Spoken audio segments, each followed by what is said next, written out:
हाय everyone, मैं Kiran Dubey dream IAS YouTube channel की तरफ से आप सभी का बहुत बहुत स्वागत करती हूँ। जैसा कि आप सभी को मेरे थंबनेल से इस बात की जानकारी हो गई होगी कि आज का जो हमारा टॉपिक है वो बहुत ज़्यादा इम्पोर्टेंट है, खासकर उन बच्चों के लिए, उन कैंडिडेट के लिए, उन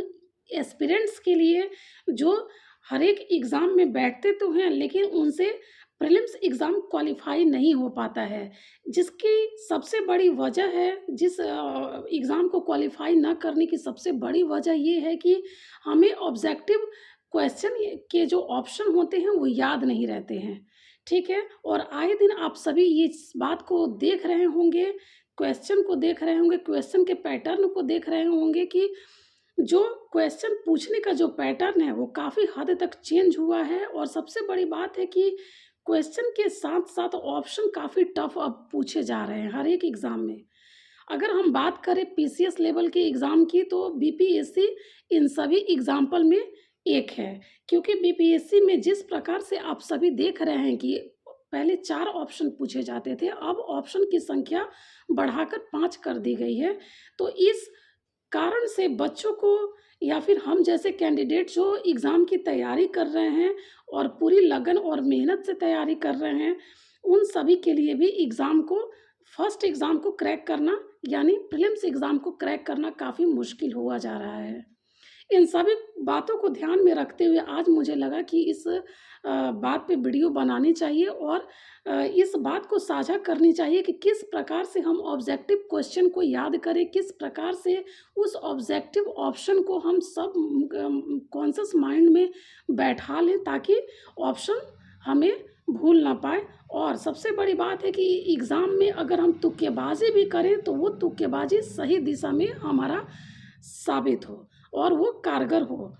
ठीक है? इन्हीं बातों को ध्यान में रखते हुए आज का जो हमारा वीडियो है इन्हीं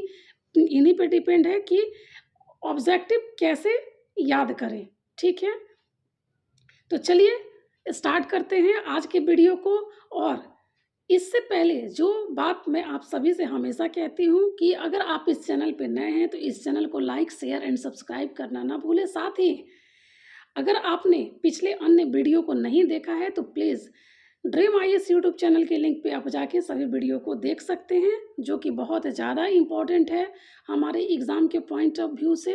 तो हम बढ़ते हैं सबसे पहले अपने फर्स्ट स्टेप की तरफ और जानते हैं ये कि ऑब्जेक्टिव क्वेश्चन को याद करने का सबसे जो पहली रणनीति है हमारी, जो पहली स्ट्रेटजी है वो क्या होनी चाहिए। तो सबसे पहले जो हमारी स्ट्रेटजी है, ऐसा हम ये नहीं कहते कि जो मेरी स्ट्रेटजी है,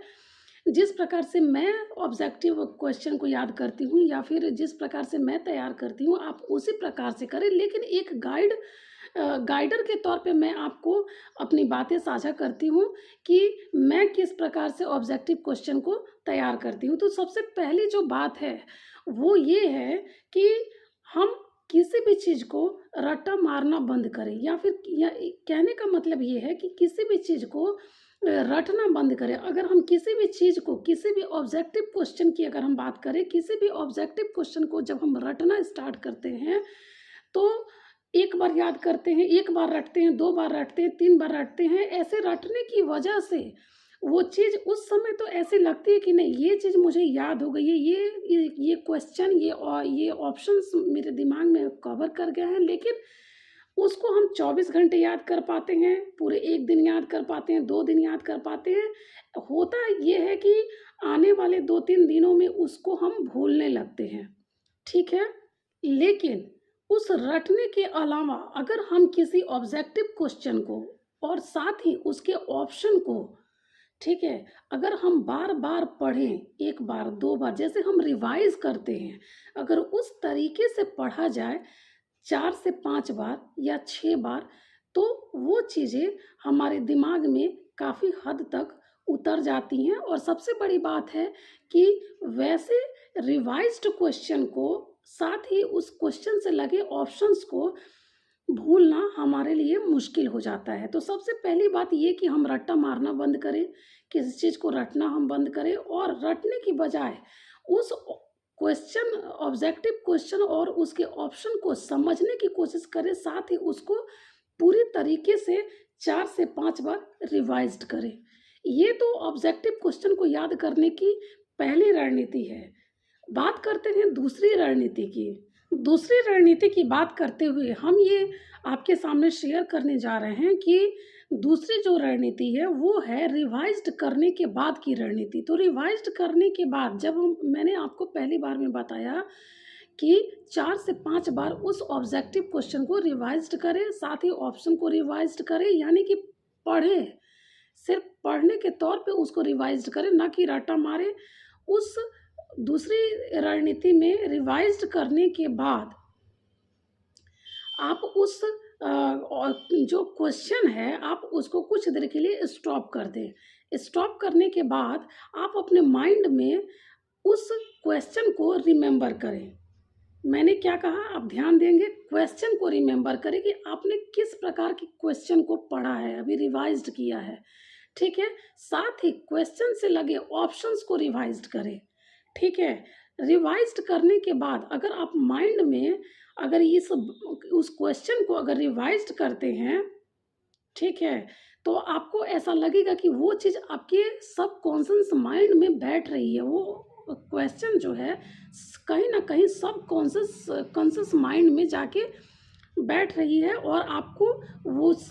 क्वेश्चन के साथ साथ आपको खुद पे भी विश्वास होने लगेगा। कहीं ना कहीं आप खुद से ये कह सकेंगे कि नहीं, ये जो ऑप्शन है और ये क्वेश्चन है और साथ ही जो इसका ऑप्शन है वो मेरे माइंड में कहीं ना कहीं जाके बैठ गया है। और सबसे बड़ी बात है कि उस क्वेश्चन को रिवाइज करने के बाद जब मन में उसको हम याद करते हैं ना, तो वो चीज़ हमें लंबे समय तक याद रहती है और एग्ज़ाम में इसका काफ़ी ज़्यादा बेनिफिट देखा गया है, ठीक है। तो ये बात हो गई दूसरी रणनीति की। तीसरी जो हमारी रणनीति है ऑब्जेक्टिव क्वेश्चन याद करने की, साथ ही ऑब्जेक्टिव क्वेश्चन में ऑप्शन को जांचने की, तो वो है किसी भी चीज़ को याद करने की सबसे बड़ी जो ताकत होती है वो है बार बार रिवीजन। ये जो शब्द है बार बार रिवीजन, ये हमारे लिए खासकर उन बच्चों के लिए जो कि कॉम्पिटिटिव लेवल के एग्ज़ाम को क्रैक करते हैं या फिर उसकी तैयारी करते हैं और एग्ज़ाम देने के बाद भी क्रैक नहीं हो पाता है, तो उन बच्चों के लिए, उन एस्पिरेंट्स के लिए ये सबसे ज़्यादा ज़रूरी है कि किसी भी टॉपिक का बार बार रिवीजन करना, बार बार दोहराया जाना। तो अगर हम जैसे कि अगर सुबह में हम ऑब्जेक्टिव क्वेश्चन को रिवाइज्ड कर लिए 4 से 5 बार, उसको मेमोराइज़ कर लिए, मेमोराइज़ करने के बाद आप उसको पुनः बंद कर दें। अगेन आप शाम में उस क्वेश्चन को एक बार फिर से रिवाइज्ड करें। ऐसा आप 2 से 3 बार करें, 2-3 दिन तक लगातार। तो बार बार रिवाइज्ड करने से ये होता है कि वो चीज़ हमारे दिमाग में एक छवि की तरह, एक इमेज की तरह उतर जाती है और वो चीज़ हम कभी भी नहीं भूल पाते हैं, ठीक है। ऐसा हमारी यूपीएससी टॉपर भी कहते हैं कि किसी भी चीज़ का बार बार दोहराया जाना हमारे लिए बहुत ज़्यादा बेनिफिशियल होता है। और ये जो बात है ये मैं आपसे खुद ही नहीं बता रही हूँ, ये वैज्ञानिक प्रमाण है कि किसी भी चीज़ को अगर हम बार बार दोहराते हैं तो वो चीज़ हमें काफ़ी लंबे समय तक याद रहती है। अब बात करते हैं हमारे चौथे रणनीति की, जो कि बहुत ज़्यादा वो भी इम्पॉर्टेंट है। हमारी चौथी रणनीति जो है वो मैंने आपसे बताया कि वो बाकी तीनों से काफ़ी ज़्यादा इम्पॉर्टेंट है। तो बात जब हम करते हैं अपनी चौथी रणनीति की ऑब्जेक्टिव क्वेश्चन के तौर पे, तो हम आपसे ये बताना चाहते हैं कि जो ऑब्जेक्टिव क्वेश्चन हम याद करते हैं उसमें तो हमारा एक ऑप्शन होता है आंसर के तौर पे, बाकी जो 3 ऑप्शन होते हैं या फिर 4 ऑप्शन होते हैं, हम उनके बारे में ये खोज नहीं करते हैं कि आखिर ये 3 या 4 ऑप्शन जो बाकी हैं आंसर के अलावा वो उसके बारे में क्या नॉलेज है।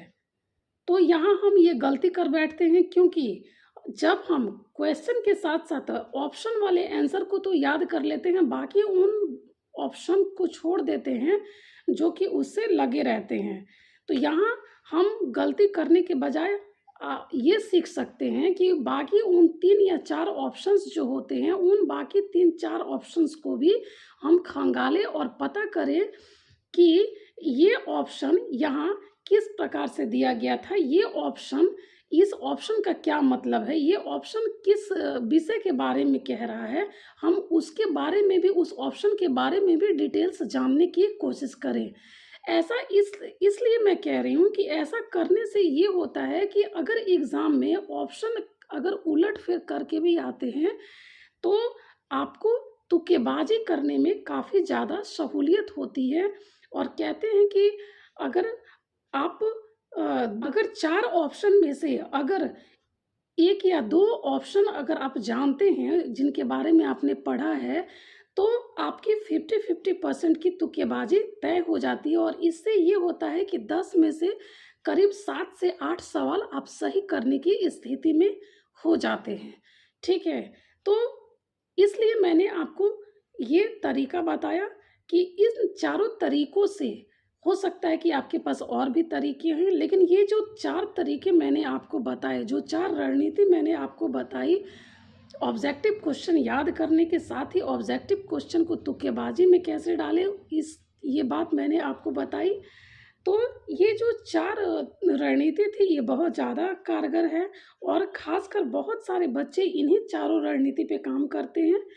तो इसी उम्मीद से मैंने ये वीडियो आपके सामने बनाया है और शेयर भी किया है, ताकि जिन बच्चों को कॉम्पिटिटिव लेवल वाले जो बच्चे हैं, जो एस्पिरेंट्स हैं, उन जिन बच्चों को ऑब्जेक्टिव क्वेश्चन नहीं याद होते हैं, जो बार-बार भूल जाने की स्थिति में होते हैं, उनको वो इस रणनीति के द्वारा याद कर सकें, ठीक है? तो आज का जो हमारा वीडियो था, वो उम्मीद है कि आप सभी के लिए काफ़ी हेल्पफुल होगा और मिलते हैं अगले वीडियो में। तब तक के लिए बहुत-बहुत धन्यवाद। उम्मीद है